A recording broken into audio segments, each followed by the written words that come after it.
저는 평범한 어머니입니다.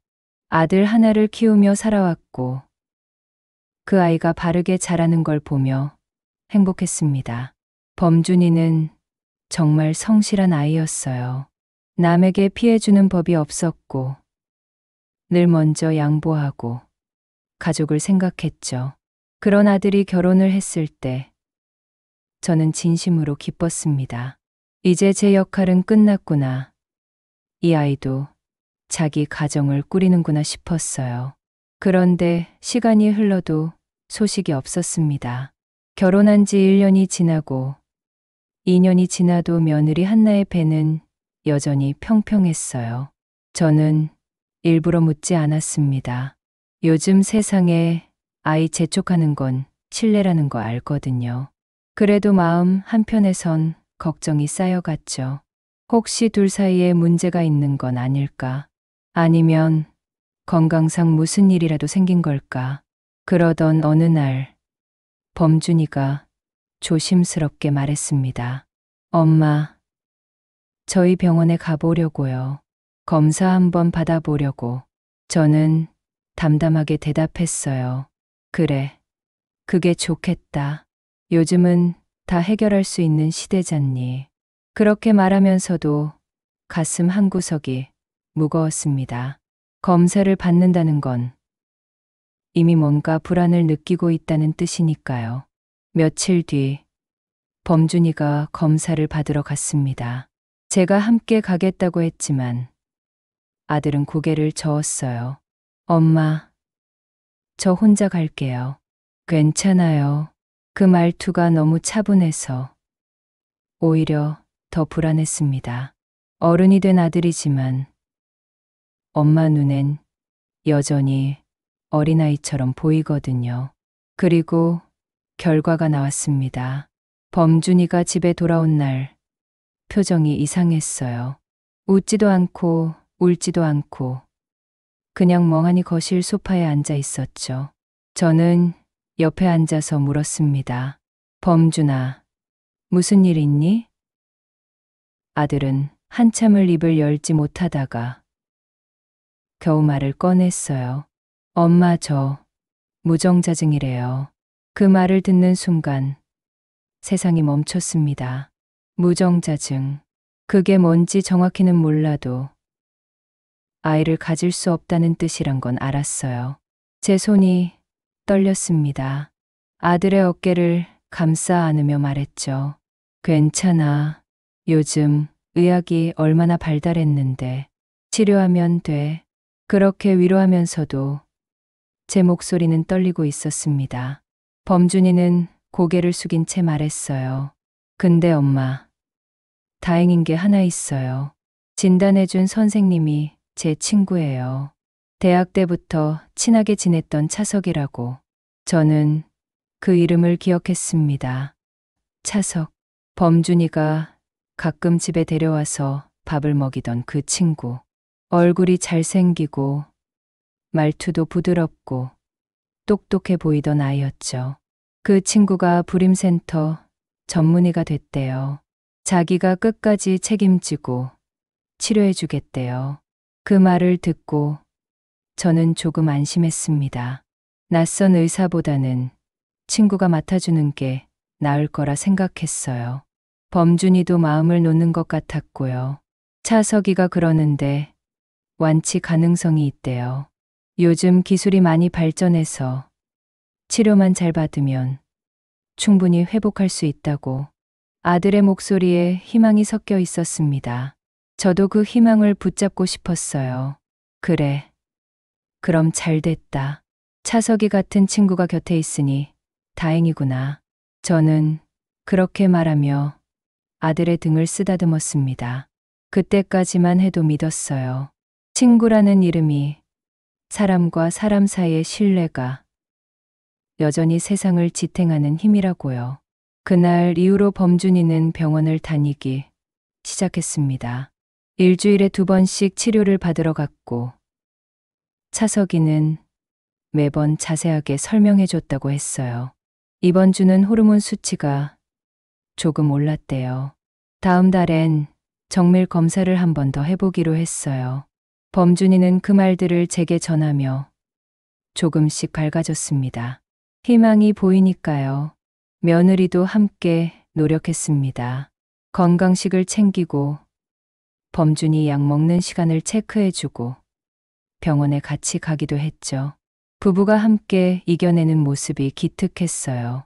저는 그 모습을 보며 생각했습니다. 그래, 이 정도 시련쯤은 이겨낼 수 있을 거야. 우리 가족은 강하니까. 그 무렵 저는 가끔 이상한 느낌을 받곤 했어요. 차석이가 집에 올 때마다 한나의 표정이 묘하게 변하는 것 같았거든요. 처음엔 고마움 같았는데 점점 뭔가 다른 감정이 섞이는 것 같았죠. 제가 너무 예민한 건가 싶어서 그냥 넘겼습니다. 어느 날 차석이가 저희 집에 들렀습니다. 어머니, 범준이 치료 경과 아주 좋아요. 조금만 더 하면 완전히 회복될 것 같습니다. 그는 환하게 웃으며 말했어요. 저는 그 웃음을 보며 안심했습니다. 역시 친구라서 그런가. 더 정성껏 돌봐주는구나. 그렇게 생각했죠. 하지만 그날 밤 잠이 오지 않았습니다. 뭔가 찜찜한 기분이 가슴 한구석에 남아 있었어요. 이유는 모르겠는데 마음이 편하지 않았죠. 저는 침대에 누워서 천장을 바라보며 중얼거렸습니다. 괜한 걱정이겠지. 다 잘 될 거야. 그렇게 스스로를 달래면서 눈을 감았습니다. 그게 마지막 평온한 밤이었습니다. 그 이후로 우리 가족의 삶은 완전히 뒤바뀌었으니까요. 그날은 햇살이 따스한 봄날이었습니다. 며느리 한나가 집에 들어섰는데 얼굴이 환하게 빛나고 있었어요. 무슨 좋은 일이라도 있나 싶어서 물어보려는데 한나가 먼저 입을 열었습니다. 어머니, 저 임신했어요. 그 말을 듣는 순간 제 손에 들고 있던 찻잔이 덜컥 흔들렸습니다. 차가 조금 쏟아졌지만 그건 중요하지 않았어요. 임신. 그 단어가 제 머릿속에서 맴돌았죠. 분명 범준이는 아직 치료 중이었는데 그렇게 빨리 회복될 수가 있을까요? 의학이 발달했다고는 하지만 불과 몇 달 만에 완치되는 게 가능한 일인가요? 정말이니? 축하해, 한나야. 저는 최대한 밝은 목소리로 말했습니다. 하지만 속으론 의문이 가득했어요. 한나는 제 표정을 살피지 못했는지 계속 웃으며 말했죠. 네. 어제 병원에서 확인했어요. 아기가 정말 건강하대요. 저는 고개를 끄덕이며 말했습니다. 그래. 정말 다행이구나. 범준이도 알아? 네.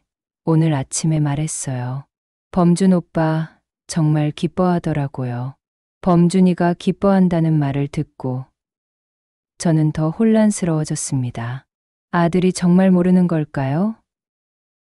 아니면 알면서도 믿고 싶어서 기뻐하는 걸까요? 저는 한나에게 차를 한 잔 더 따라주며 말했어요. 몸조리 잘해야 해. 이제부터가 중요한 시기니까.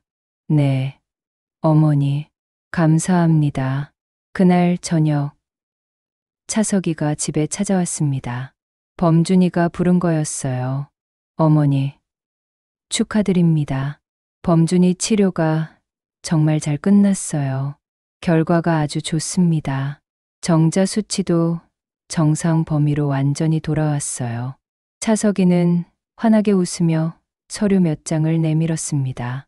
저는 그 서류를 받아들었지만 제대로 읽을 수가 없었어요.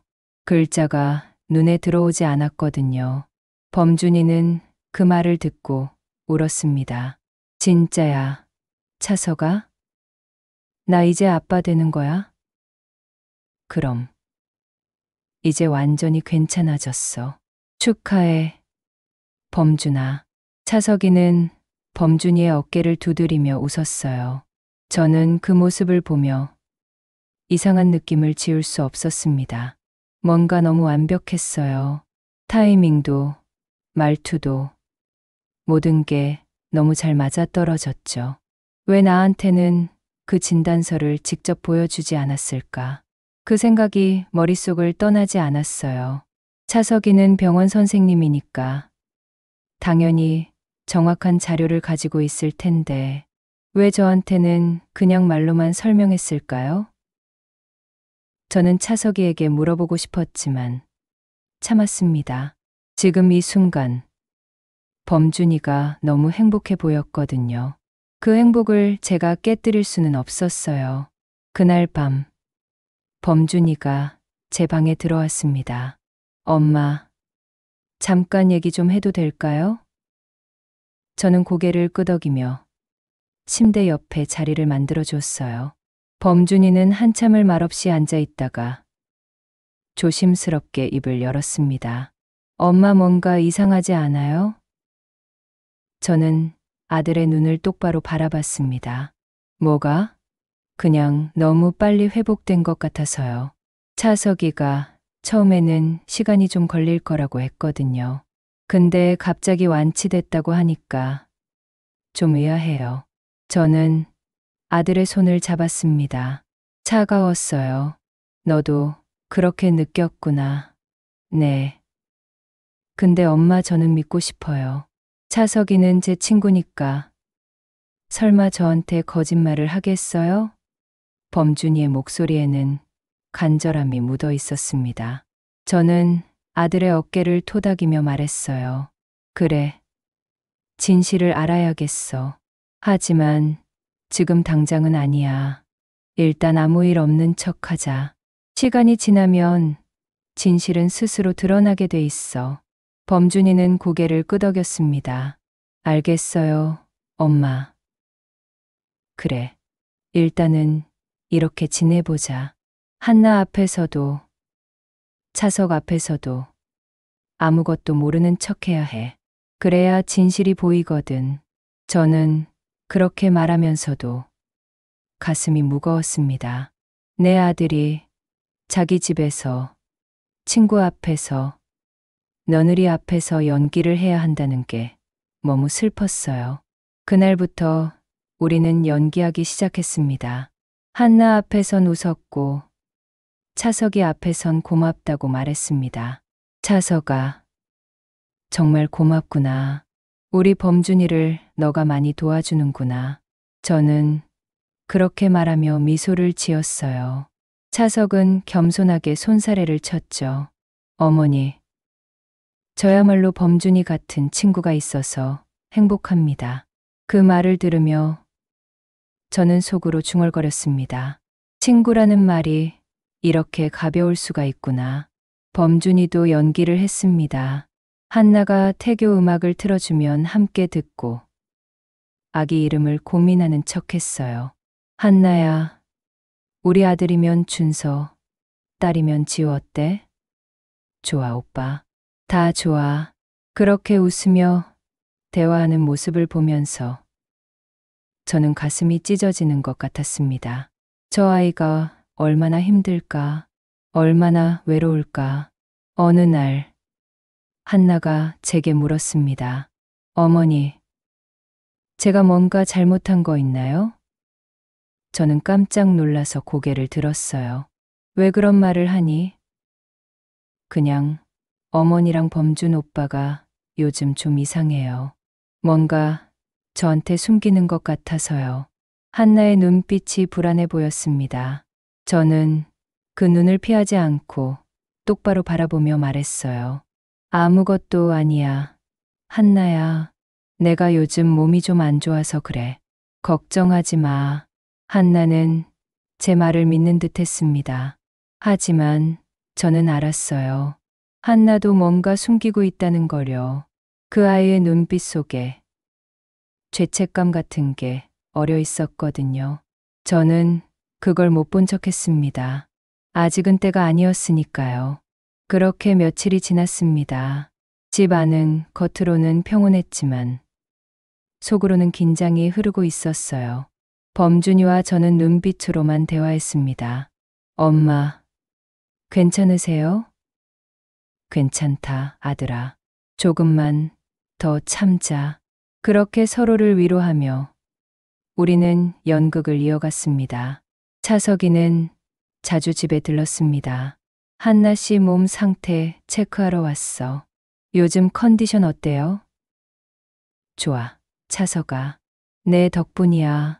범준이는 그렇게 대답하며 웃었지만 그 웃음 뒤에 숨은 슬픔을 저는 알았습니다. 제 아들이 얼마나 아픈지 저만 알고 있었어요. 그리고 어느 날 저는 결심했습니다. 더 이상 기다릴 수 없다고요. 진실을 밝혀야 한다고요. 범준이에게 말했습니다. 아들아, 이제 알아봐야겠다. 더 이상은 못 참겠어. 범준이는 고개를 끄덕였어요. 엄마, 저도 그렇게 생각해요. 어떻게 할까요? 저는 조용히 말했습니다. 전문가의 도움이 필요해. 그날 밤, 저는 탐정 사무실에 전화를 걸었습니다. 제 가족에 대해 조사를 좀 해주셨으면 합니다. 전화기 너머로 차분한 목소리가 들려왔어요. 어떤 조사를 원하시나요? 저는 잠시 망설였지만 곧 단호하게 말했습니다. 며느리와 제 아들 친구 사이를 조사해 주세요. 그리고 병원 기록도 확인해 주세요. 그렇게 우리의 조용한 반격이 시작되었습니다. 탐정에게 의뢰한 이후로 저는 최대한 평소처럼 행동했습니다. 아침에 일어나면 밥을 짓고 범준이가 출근할 때 도시락을 싸주고 한나가 병원 갈 때 함께 가기도 했어요. 겉으로는 아무 일도 없는 것처럼 보였을 겁니다. 하지만 속으로는 매일 무언가를 관찰하고 기록하고 확인했죠. 한나는 날이 갈수록 예민해졌습니다. 아침에 일어나면 멍하니 창밖을 바라보고 밥을 먹다가도 갑자기 숟가락을 내려놓곤 했어요. 한나야, 괜찮니? 제가 물으면 한나는 고개를 끄덕이며 웃었습니다. 네, 어머니, 괜찮아요.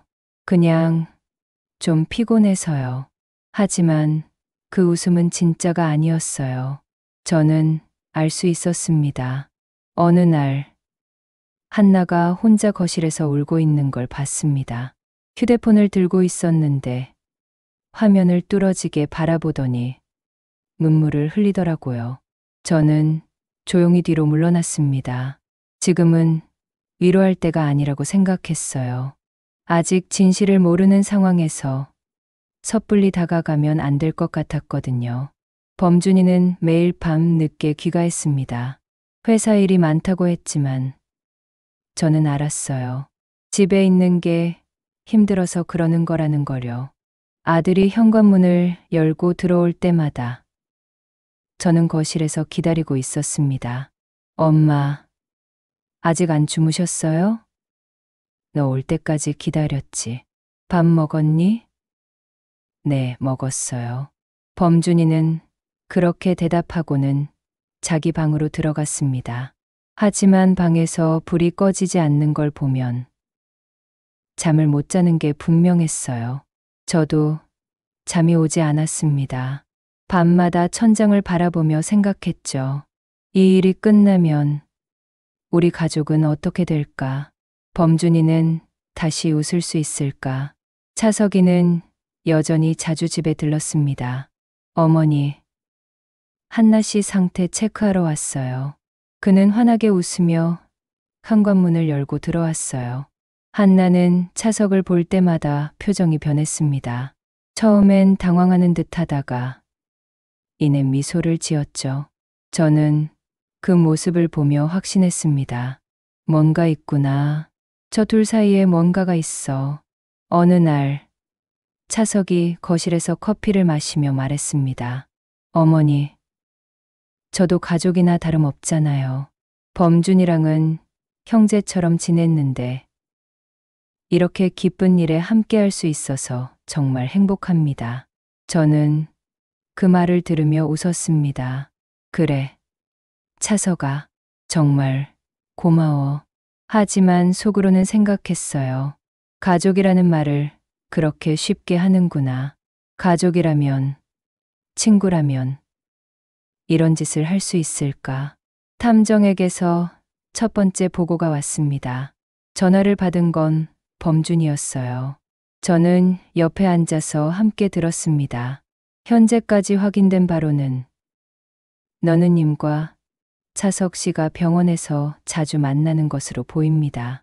CCTV 분석 결과 진료 시간 외에도 접촉이 있었습니다. 범준이는 전화를 끊고 한숨을 쉬었어요.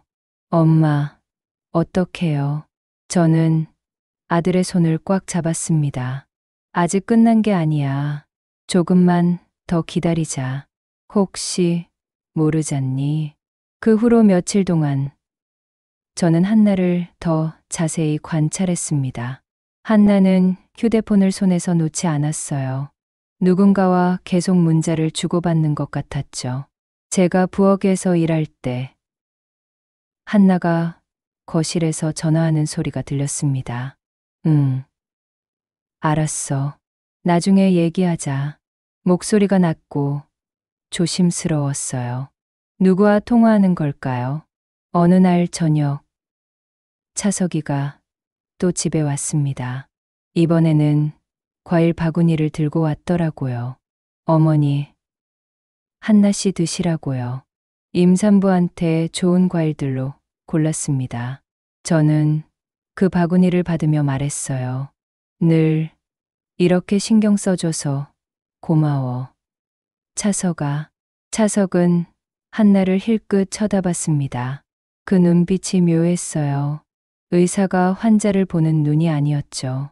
뭔가 다른 감정이 섞여 있었습니다. 한나는 그 시선을 피했습니다. 고개를 돌리고 거실 창밖을 바라봤어요. 저는 그 장면을 보며 확신했습니다. 저 둘은 뭔가를 숨기고 있어. 그리고 그게 곧 드러날 거야. 밤이 되면 범준이와 저는 작은 방에 모였습니다. 탐정이 보내온 자료를 함께 봤어요. 병원 CCTV 사진, 통화 기록, 문자 내역. 하나하나 확인할 때마다 가슴이 무너졌습니다. 범준이는 말없이 그 자료들을 넘겼어요. 엄마, 이거 봐요. 여기 날짜, 제가 수술 받던 날이에요. 사진 속에서 한나와 차석은 병원 뒤편, 카페에 앉아 있었습니다. 손을 마주 잡고 있더군요. 저는 그 사진을 보며 참았던 눈물이 터질 것 같았습니다. 하지만 참았어요. 지금 울면 안 됐거든요. 범준이 앞에서 무너지면 이 아이도 무너질 테니까요. 괜찮아, 아들아. 조금만 더 참자. 확실한 증거를 모아야 해. 범준이는 고개를 끄덕였지만 그 눈빛은 이미 죽어 있었습니다. 다음 날 아침, 저는 평소처럼 아침을 차렸습니다. 한나가 내려와서 식탁에 앉았어요. 어머니, 오늘 병원 가야 하는데 같이 가실래요? 저는 웃으며 대답했습니다. 그래, 한나야, 같이 가자. 범준이는 출근 준비를 하면서 우리를 바라봤어요. 눈빛으로 물었죠. 엄마, 괜찮으세요? 저는 고개를 끄덕였습니다. 괜찮다. 병원에 도착했을 때 차석이 나와서 우리를 맞았습니다. 어머니, 한나 씨, 어서 오세요. 그는 환하게 웃으며 한나의 팔을 살짝 잡았어요. 그 손길이 너무 자연스러웠습니다. 마치 오래전부터 그래왔던 것처럼요. 저는 그 모습을 보며 속으로 중얼거렸습니다. 이제 고지야, 진실이 드러날 때가. 진료실에 들어갔을 때 차석이가 초음파 검사를 했습니다. 아기 아주 건강하네요. 심장 소리도 힘차고요. 한나는 그 말을 듣고 울었습니다. 다행이다. 저는 옆에서 한나의 손을 잡아줬어요. 괜찮아. 한나야, 다 잘 될 거야. 그렇게 말하면서도 제 마음은 차가웠습니다. 저 아이 배 속의 아기는 과연 누구의 것일까? 오해였으면 좋겠다. 병원을 나오는 길에 한나가 제게 말했습니다. 어머니, 제가 할 말이 있어요. 저는 멈춰 섰습니다. 뭔데? 한나야? 한나는 한참을 입을 열지 못하다가 결국 고개를 저었어요. 아니에요. 그냥 감사하다고 말하고 싶었어요. 저는 한나의 어깨를 토닥이며 말했습니다. 뭘 고마워하니? 우리 가족인데. 하지만 그날 밤 탐정에게서 결정적인 증거가 도착했습니다. USB 하나였어요. 이걸 보시면 모든 게 명확해질 겁니다. 탐정의 말을 듣고 저는 범준이를 불렀습니다. 아들, 이리 와봐. 범준이가 제 방에 들어왔을 때 저는 이미 노트북을 켜놓은 상태였어요. 이제 볼 거야. 진실을. 범준이는 침을 삼키며 제 옆에 앉았습니다. 화면이 켜졌습니다. 병원 내부 CCTV였어요. 날짜는 석 달 전. 범준이가 수술받던 그날이었죠. 화면 속에서 한나와 차석이 빈 진료실에 들어갔습니다. 그리고 문을 닫았어요. 저는 볼륨을 높였습니다. 목소리가 들렸습니다. 한나야, 이제 걱정 안 해도 돼. 차석이의 목소리였어요. 근데 범준 오빠는 아직 치료 중이잖아. 한나의 목소리가 떨리고 있었습니다. 내가 완치 판정 올려놨어. 병원 기록엔 정상으로 돼 있어. 아무도 모를 거야. 그 순간 제 숨이 멎었습니다. 오빠, 우리 이러면 안 돼. 괜찮아. 이미 늦었어. 그리고 그 아이는 내 아이니까. 그 말을 듣는 순간 범준이가 노트북을 닫았습니다. 손이 떨리고 있었어요. 엄마. 범준이의 목소리가 갈라졌습니다. 엄마. 차석이는 내 둘도 없는 친구였어요. 저는 아무 말도 할 수 없었습니다. 그저 아들을 안아줄 뿐이었어요. 범준이는 제 품에서 울었습니다. 소리내어 울지는 않았지만 어깨가 떨리는 게 느껴졌죠. 저는 아들의 등을 쓰다듬으며 중얼거렸습니다. 미안하다.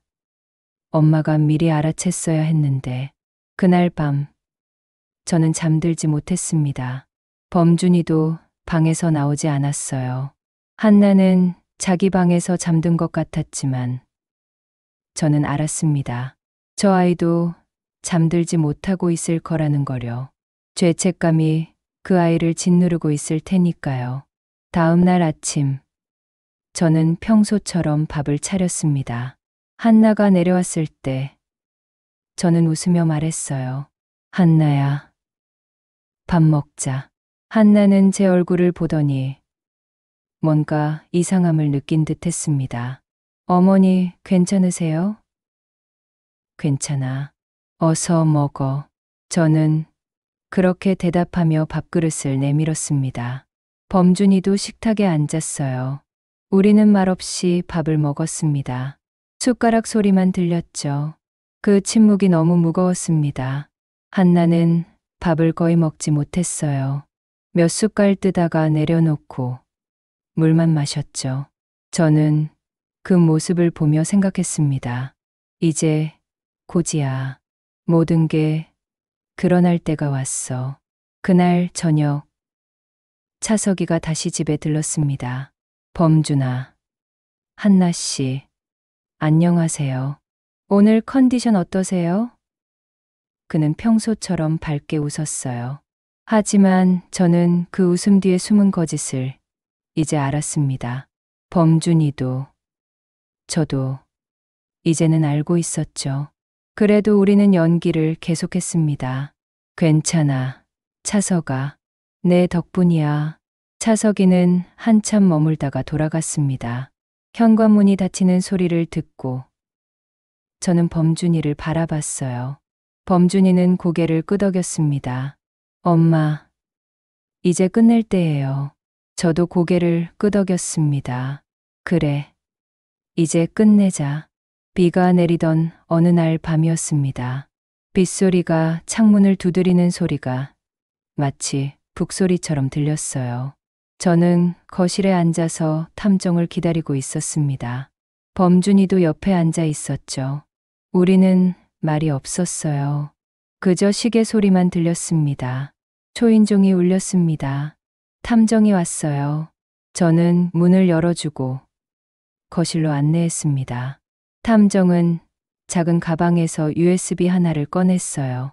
여기 모든 증거가 들어 있습니다. 보시겠습니까? 저는 고개를 끄덕였습니다. 네, 보여주세요. 탐정은 노트북을 켜고 USB를 꽂았습니다. 화면이 밝아지면서 여러 개의 파일이 나타났어요. 먼저 이 파일부터 보시죠. 탐정이 첫 번째 파일을 클릭했습니다. 병원 CCTV 영상이었어요. 날짜는 석 달 전. 범준이가 치료받던 시기였죠.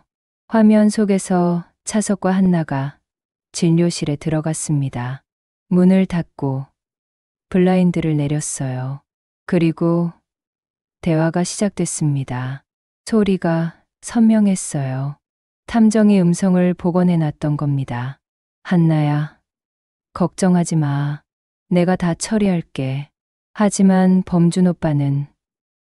범준이는 모를 거야. 내가 기록을 조작했어. 완치 판정으로 나올 거야. 그 말을 듣는 순간 범준이가 주먹을 꽉 쥐었습니다. 저는 아들의 손을 잡았어요. 진정해. 끝까지 봐야 해. 범준이는 고개를 끄덕였지만 눈빛은 이미 무너져 있었습니다. 다음 영상이 재생됐습니다.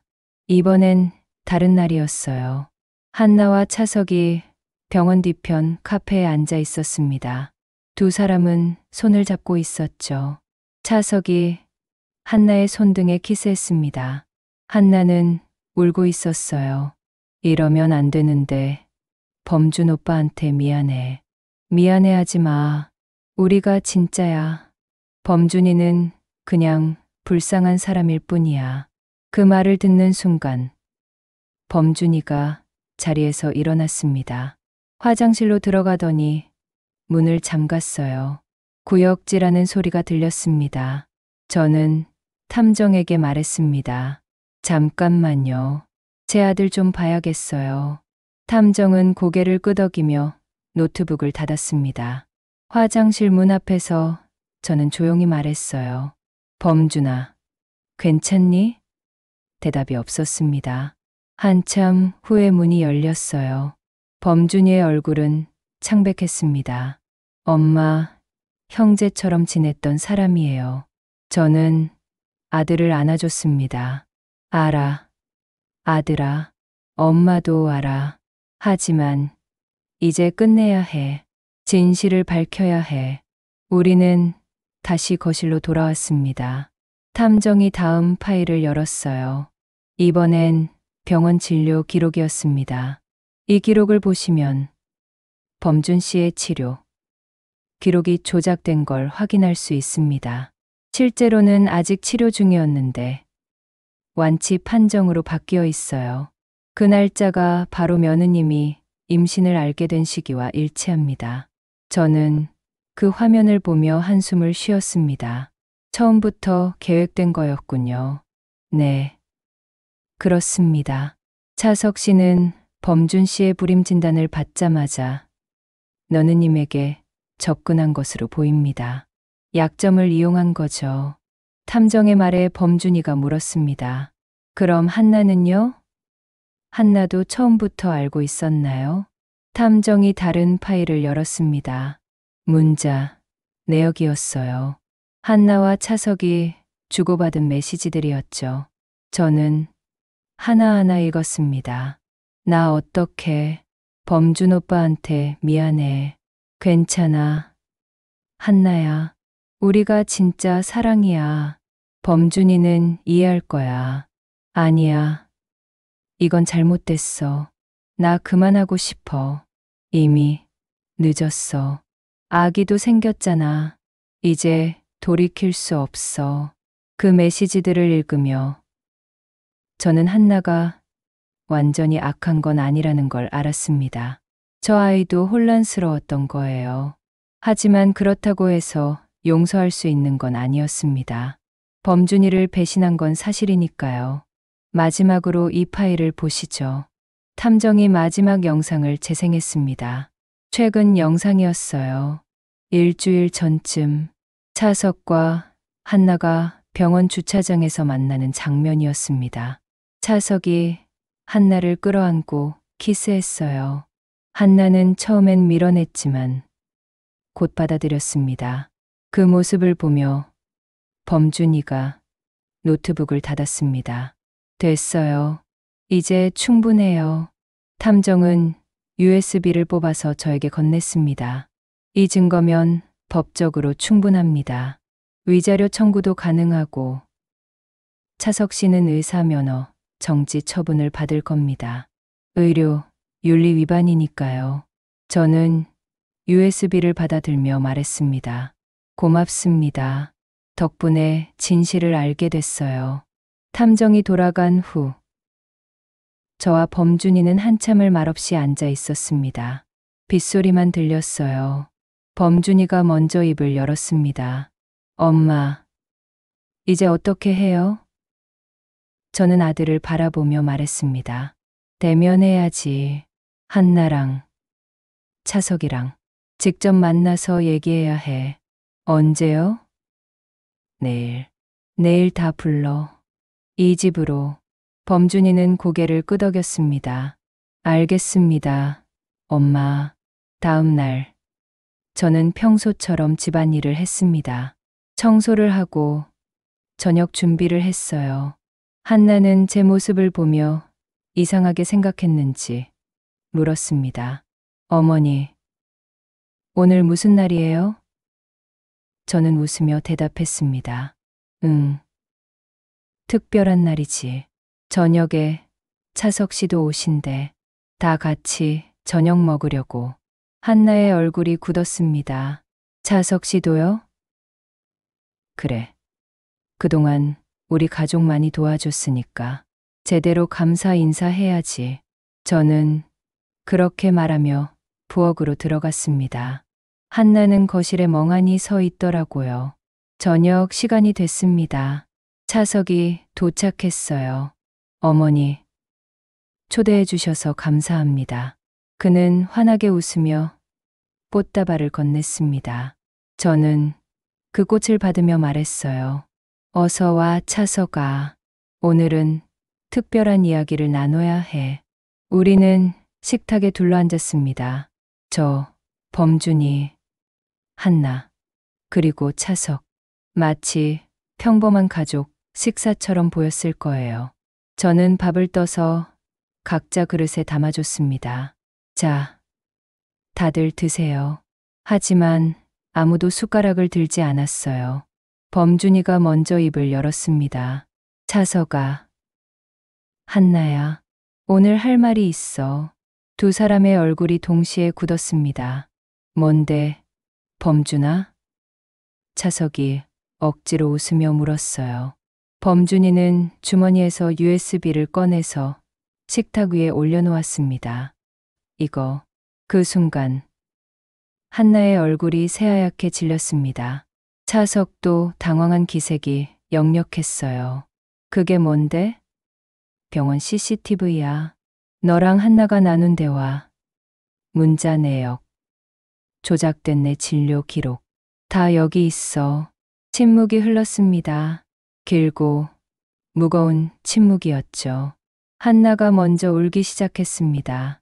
범준 오빠, 미안해요. 정말 미안해요. 차석은 여전히 변명을 하려 했어요. 범준아, 오해야. 이건 오해? 범준이가 차갑게 웃었습니다. 내가 내 진료 기록을 조작하고 한나를 임신시키고 그걸 내 아이라고 속인 게 오해야? 차석은 더 이상 말하지 못했습니다. 저는 조용히 말했어요. 차서가, 너는 의사야. 사람을 살리는 사람. 근데 내 아들의 인생을 죽였어. 친구라는 이름으로. 차석은 고개를 숙였습니다. 이제 어떻게 할 건가요? 한나가 떨리는 목소리로 물었습니다. 범준이가 대답했어요. 이혼할 거야. 그리고 차석, 너는 법적 책임을 져야 해. 범준아, 제발 나가줘. 다신 내 앞에 나타나지 마. 차석은 자리에서 일어났습니다. 한나를 보더니 아무 말도 하지 않고 현관문을 나섰어요. 그렇게 그는 사라졌습니다.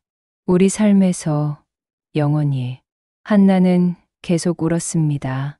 어머니, 범준 오빠, 정말 미안해요. 저는 한나를 바라보며 말했습니다. 한나야, 넌 이제 이 집 사람이 아니야. 짐 싸. 내일까지 나가줘. 한나는 고개를 끄덕이며 자기 방으로 올라갔습니다. 그날 밤, 집은 너무 조용했습니다. 범준이는 자기 방에 들어가서 나오지 않았어요. 저는 거실에 혼자 앉아서 창밖을 바라봤습니다. 빗소리가 멎고 달빛이 들어오고 있었죠. 끝이 보이기 시작했습니다. 고통스럽지만 필요한 끝이었어요. 다음 날 아침, 한나는 짐을 쌌습니다.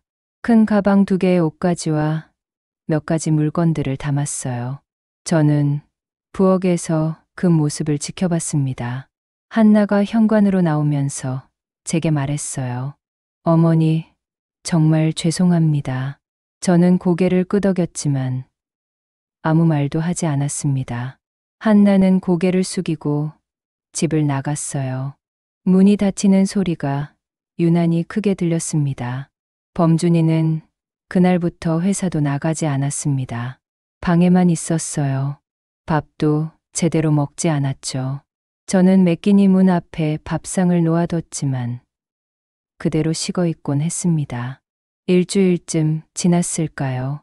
범준이가 방문을 열고 나왔습니다. 얼굴이 많이 상해 있었어요. 엄마, 저 변호사 만나고 왔어요. 어떻게 됐니? 이혼 소송 진행하기로 했어요. 증거가 확실하니까 금방 끝날 거래요. 저는 고개를 끄덕였습니다. 그래, 잘했다. 그리고 엄마 차석이는 병원에서 잘렸대요. 의사 면허도 정지당했고요. 범준이의 목소리에 감정이 없었습니다. 그냥 담담하게 사실만 전달하는 것 같았어요. 한 달쯤 지나서 법정에 갔습니다. 이혼 조정 기일이었어요. 한나도 나왔습니다. 배가 많이 불러 있었죠. 저는 그 모습을 보고 고개를 돌렸습니다. 범준이는 한나를 쳐다보지도 않았어요.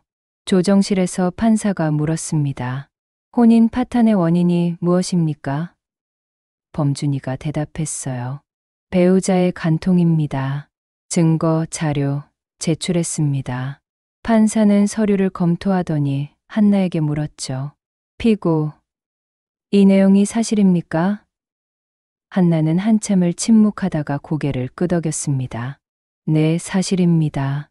변명이나 소명할 내용이 있습니까? 한나가 떨리는 목소리로 말했어요. 저는 협박당한 게 아닙니다.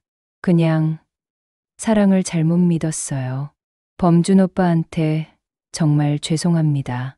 한나는 눈물을 흘렸지만 범준이는 반응이 없었습니다. 저도 마찬가지였어요.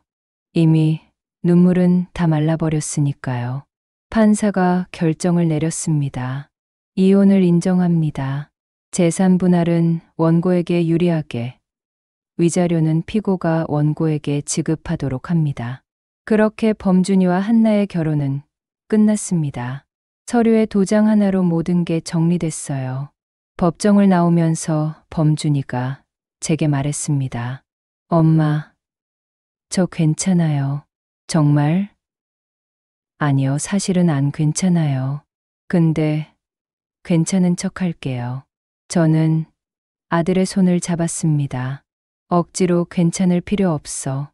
아플 땐 아프다고 해. 엄마한테는. 집으로 돌아오는 길에 범준이가 갑자기 차를 세웠습니다. 한강변이었어요. 우리는 차에서 내려서 강을 바라봤습니다. 바람이 불고 있었죠. 범준이가 말했어요. 엄마, 저 사람들 용서할 수 있을까요? 저는 한참을 생각하다가 대답했습니다. 모르겠다, 아들아. 근데 꼭 용서할 필요는 없어. 잊어버리면 돼. 잊을 수 있을까요? 시간이 걸리겠지. 하지만 언젠가는 잊혀질 거야. 그때까지 엄마가 옆에 있을게. 범준이는 고개를 끄덕였습니다. 우리는 한참을 강을 바라보다가 집으로 돌아왔어요. 그 후로 몇 달이 지났습니다. 한나가 아기를 낳았다는 소식을 들었어요. 딸이라고 했습니다. 범준이는 그 소식을 듣고 아무 말도 하지 않았습니다. 저도 마찬가지였어요. 그 아이는 이제 우리와 상관없는 존재였으니까요. 그런데 어느 날 범준이가 제게 이상한 말을 했습니다. 엄마, 그 아이 죄가 없잖아요. 저는 아들을 바라봤어요. 무슨 말이니? 한나가 낳은 아이요.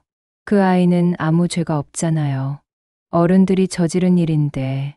범준이의 목소리에 뭔가 다른 감정이 섞여 있었습니다. 범준아, 넌 지금 뭘 생각하는 거니? 저는 조심스럽게 물었어요. 범준이는 한참을 망설이다가 말했습니다. 저 양육비 보내려고요. 법적으로는 의무가 없지만 그래도 그 아이는 생명이잖아요. 누구 피가 섞였든 잘못 없는 아이니까요. 그 말을 듣는 순간 제 가슴이 무너지는 것 같았습니다. 내 아들이 자기를 배신한 사람의 아이에게까지 손을 내밀려 하다니요. 범준아, 엄마, 저도 알아요. 이상하다는 거. 근데 그렇게 안 하면 제가 그 사람들만큼 못된 사람이 될 것 같아서요. 저는 한참을 아들을 바라봤습니다. 그리고 깨달았어요. 내 아들이 정말 강한 사람이라는 걸요. 상처받고 배신당했지만 여전히 사람다움을 잃지 않으려 애쓰고 있다는 거려. 그래, 내 마음대로 해라. 엄마는 내 결정을 존중할게. 범준이는 그날부터 매달 한나에게 일정 금액을 보냈습니다. 한나는 처음엔 거절했지만 범준이가 계속 보내자 결국 받았어요. 그리고 한 통의 편지를 보내왔습니다.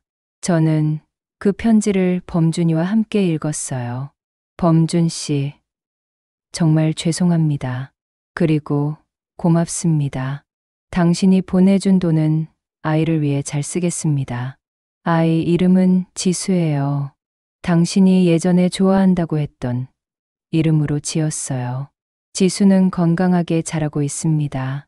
저는 당신을 용서해달라고 말할 자격이 없어요. 다만 당신이 행복하기를 진심으로 바랍니다. 편지를 다 읽고 나서 범준이가 웃었습니다. 쓸쓸한 웃음이었지만 그래도 웃음이었어요. 엄마, 저 괜찮을 것 같아요. 정말? 네. 시간이 좀 걸리겠지만 이제는 좀 숨을 쉴 수 있을 것 같아요. 차석에 대한 소식도 들렸습니다. 의사 면허가 영구 정지됐다고 했어요.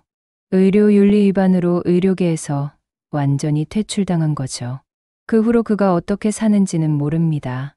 알고 싶지도 않았어요. 다만 한 가지는 분명했습니다. 그가 저지른 일의 대가를 치르고 있다는 것. 1년쯤 지났을까요? 범준이가 조금씩 일상으로 돌아왔습니다. 회사도 다시 다니기 시작했고 친구들도 만나기 시작했어요. 물론 차석과 연결된 사람들은 다 정리했지만요. 엄마, 저 새로운 사람 만났어요. 어느 날 범준이가 조심스럽게 말했습니다. 그래, 어떤 사람인데? 회사 동료예요.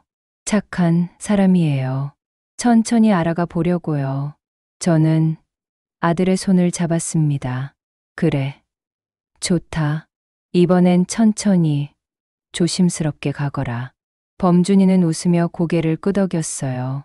저는 그 모습을 보며 생각했습니다. 세상은 우리를 속였지만 우리는 끝내 품위를 잃지 않았다고요. 범준이는 배신당했지만 복수하지 않았어요. 증오하지 않았죠. 그저 묵묵히 자기 길을 걸었습니다. 그게 진짜 강한 사람이었어요. 어느 날, 저는 혼자 한나가 살고 있다는 동네 근처를 지나게 됐습니다. 우연이었어요. 그때 유모차를 끌고 가는 한나를 봤습니다. 유모차 안에는 작은 아기가 자고 있었죠. 지수였을 거예요. 저는 그 모습을 멀리서 바라봤습니다. 한나는 많이 수척해 보였어요. 혼자 아이를 키우는 게 쉽지 않은 모양이었죠. 하지만 그 아이를 바라보는 눈빛은 진심이었습니다. 사랑이 담겨 있었어요. 저는 그 모습을 보며 생각했습니다. 그래. 저 아이만큼은 죄가 없지. 어른들의 잘못으로 태어났지만 그래도 사랑받을 자격은 있어. 저는 그 자리를 조용히 떠났습니다. 한나에게 다가가지 않았어요. 그럴 필요가 없었거든요. 이제 우리는 각자의 길을 가고 있었으니까요. 집으로 돌아와서 범준이에게 말했습니다. 범준아, 오늘 한나 봤어. 어디서요? 길 지나다가 아기랑 같이 있더라. 건강해 보였어. 범준이는 잠시 생각에 잠기더니 말했어요. 다행이네요. 그 아이는 잘 자라야죠. 그 말을 들으며 저는 확신했습니다. 내 아들이 정말로 이겨냈다는 걸요. 상처는 아직 남아있겠지만 더 이상 그 상처에 지배당하지 않는다는 거려. 그게 진짜 회복이었습니다. 저녁을 먹으면서 범준이가 말했어요. 엄마, 그동안 고생 많으셨어요. 무슨 소리니? 엄마가 당연히 해야 할 일이었어. 그래도 엄마 아니었으면 전 무너졌을 거예요. 엄마가 옆에 있어줘서 지금까지 버틸 수 있었어요. 저는 아들의 머리를 쓰다듬었습니다. 넌 원래 강한 아이야. 엄마는 그냥 옆에 있었을 뿐이야. 아니에요. 엄마가 있어서 제가 강해질 수 있었어요. 범준이의 눈에 눈물이 맺혔습니다. 저도 울컥했지만 참았어요. 이제는 울 때가 아니었으니까요. 그날 밤, 저는 오랜만에 편안하게 잠들었습니다. 악몽도 꾸지 않았어요. 아침에 일어났을 때 햇살이 방 안으로 들어오고 있었습니다. 따뜻했어요. 저는 창문을 열고 바깥을 바라봤습니다. 새들이 지저귀고 바람이 부는 평범한 아침이었죠. 범준이도 일어나서 거실로 나왔습니다. 엄마, 아침이에요. 그래, 아침이다. 밥 먹자. 저는 식탁에 밥을 차렸어요. 된장찌개, 김치, 계란말이. 평범한 아침 식사였습니다. 우리는 마주 앉아서 밥을 먹었어요. 말은 많지 않았지만 그 침묵은 편안했습니다. 엄마, 오늘 회사에서 프로젝트 발표가 있어요. 그래? 잘하고 와. 네, 열심히 할게요.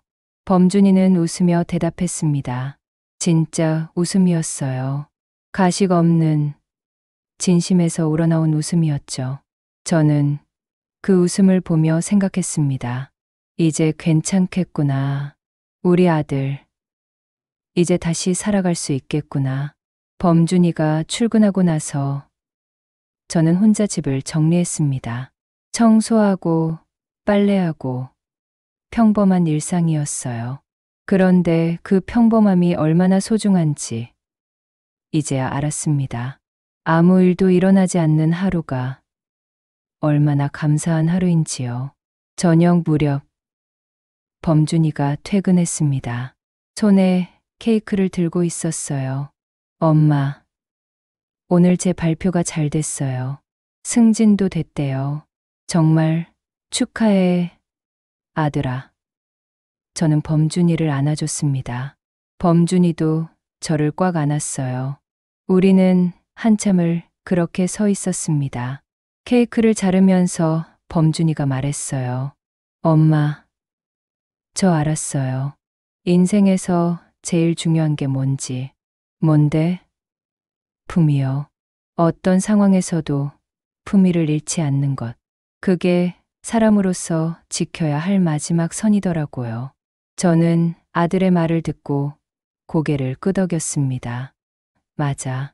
세상이 우릴 속여도 우리까지 그렇게 되면 안 돼. 우린 사람답게 살아야 해. 네, 엄마. 그래서 저 복수 안 했잖아요. 증오하지도 않았고요. 그냥 제 길을 갔어요. 잘했어, 아들아. 정말 잘했어. 저는 케이크를 한 입 먹으며 말했습니다. 달콤했어요. 삶도 이렇게 달콤할 수 있다는 걸 저는 그날 다시 배웠습니다. 밤이 깊어갔습니다.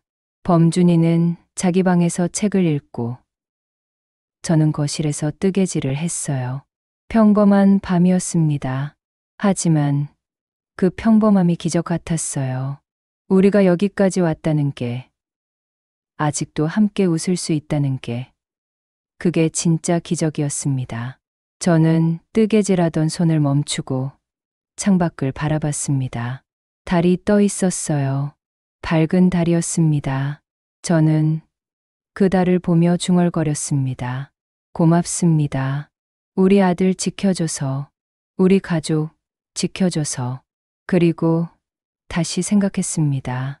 세상은 때로 잔인하고 사람들은 때로 배신하지만 그럼에도 불구하고 우리는 품위를 지켰다고요. 사람답게 살았다고요. 그게 우리가 이긴 방법이었습니다. 복수도 아니고 증오도 아니고 그냥 품위. 그것만으로 충분했어요.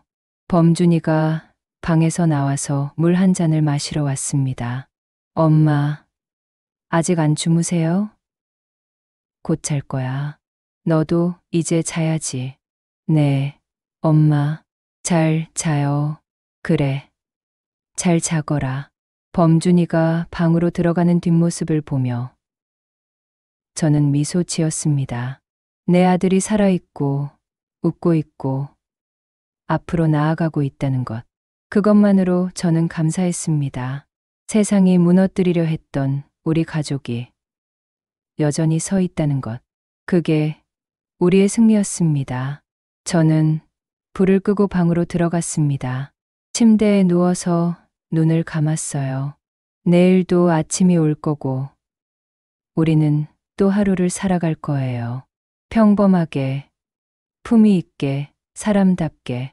그게 우리가 선택한 길이었습니다. 그리고 그 길 끝에서 우리는 여전히 존엄을 지키고 있었습니다. 세상이 빼앗으려 했지만 끝내 지켜낸 그 소중한 존엄을요.